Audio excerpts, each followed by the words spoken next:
তারা ছিল একে অপরের অনেক ভালো বন্ধু।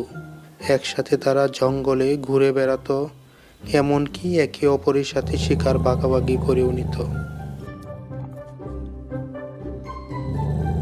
রাজু ভাই, ও রাজু ভাই। কি রে কাক, কিছু বলবি?